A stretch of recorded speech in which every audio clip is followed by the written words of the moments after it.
लोकसभा आणि विधानसभा निवडणुकीनंतर आता स्थानिक स्वराज्य संस्थांच्या निवडणुका कधी होणार याची उत्सुकता राज्यातील सर्वच राजकीय पक्षाचे पदाधिकारी आणि कार्यकर्त्यांना लागली आहे। सर्वोच्च न्यायालयात या संदर्भात याचिका दाखल आहे। मात्र या निवडणुका कधी होणार याकडे सर्वांचे डोळे लागले आहेत। या संदर्भात सोलापूरच्या दौऱ्यावर आलेले केंद्रीय सामाजिक न्याय राज्यमंत्री रामदास आठवले यांनी मोठे विधान केले असून या निवडणुका पावसाळ्यानंतरही होतील असे विधान केले आहे। उजनी धरणातून सोलापूर शहरासाठी सोडण्यात आलेले पाणी मंगळवेढा तालुक्यातील माचणूर बंधाऱ्यापर्यंत पोहोचले आहे। टाकळी येथील बंधाऱ्यात मंगळवारपर्यंत पोहोचण्याची शक्यता आहे। बुधवारी किंवा गुरुवारी हे पाणी बंद होण्याची शक्यता आहे। सध्या धरणाची पाणी पातळी 56% आहे। पुढील 8 दिवसात उजनी धरण निम्म्यावर येणार आहे। कर्नाटकातील बस सेवा महाराष्ट्रातून बंद असली तरी सीमावर्ती मिरज आगारातून कर्नाटक राज्य परिवहन विभागाच्या बसमधून प्रवासी सेवा रविवारी सुरू होती। कर्नाटक परिवहन विभागाने मिरज आगारात बस सेवा सुरळीत ठेवण्यासाठी एक खास निरीक्षकही नियुक्त केला असून आलेली बस प्रवासी भरून मार्गस्थ करण्याची त्याच्यावर जबाबदारी आहे। जामखेड शहरातील बीड रोडवर नवले पेट्रोल पंपाच्या जवळ इर्टिगा कार रस्त्याच्या दुभाजकाला धडकली आणि नंतर कारने पेट घेतला। सीएनजी गॅसच्या स्फोटामुळे वाहनाने आगीच्या ज्वाळा पकडल्या। या दुर्घटनेत कारमधील 2 जण होरपळून मृत्युमुखी पडले। ही दुर्दैवी घटना 24 फेब्रुवारी रोजी पहाटे 4च्या सुमारास घडली।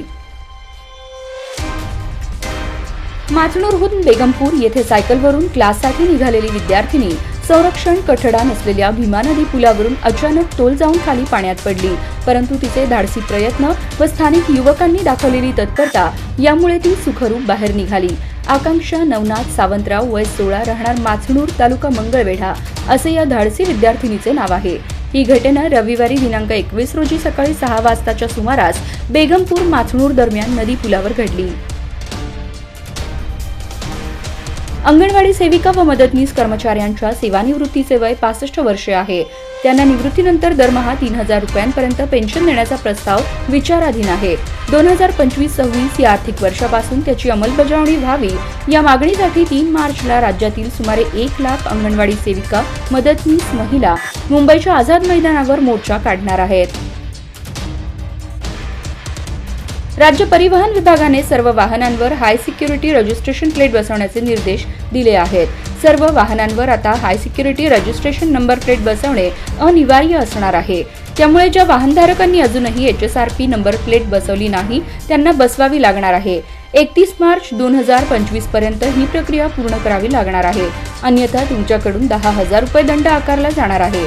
याबाबत परिवहन शाखेकडून इशारा देण्यात आला आहे। न्यू पाच्छापेठेतील अण्णाभाऊ साठे नगरातील नवनाथ युवक मंडळाच्या देवीच्या मंदिराचा दरवाजा उघडून तेथील दानपेटी व पितळीची भांडी, चांदीची मूर्ती चोरून नेणाऱ्या दोघांना सदर बाजार पोलिसांच्या गुन्हे प्रकटीकरण पथकाने जेरबंद केले आहे। त्यांच्याकडील चोरीचे साहित्य देखील पोलिसांनी हस्तगत केले आहे। कर्नाटकातील चित्रदुर्ग येथे महाराष्ट्र एसटी बसवर हल्ला करून चालकास कन्नड येत नसल्या कारणाने त्याच्या तोंडाला काळे फासून कन्नड वेदिका संघटनेच्या पदाधिकाऱ्यांनी चालकास मारहाण केल्याच्या निषेधार्थ कर्नाटक सरकारचा निषेध करण्यात आला। तसेच कर्नाटकच्या एसटी चालकास व वाहकास पुष्प देऊन त्यांचे स्वागत करण्यात आले। सांगली शहरासह मिरज शहर खुनाच्या घटनांनी हादरून गेले आहे। काल रात्री 23 फेब्रुवारी रोजी सांगलीत कृष्णा नदीवरील आयर्विंग पुलाखाली एका महिलेचा खून करण्यात आला, तर मिरजेमध्येही एका युवकाचा खून झाला। सांगली शहरामध्ये कौटुंबिक कारणातून पतीने पत्नीचा खून केला आहे। मिरजेत पुन्हा कोयता गँगचा वाद उफाळून येऊन कोयता गँगमधील सराईत गुन्हेगाराचा खून करण्यात आला आहे।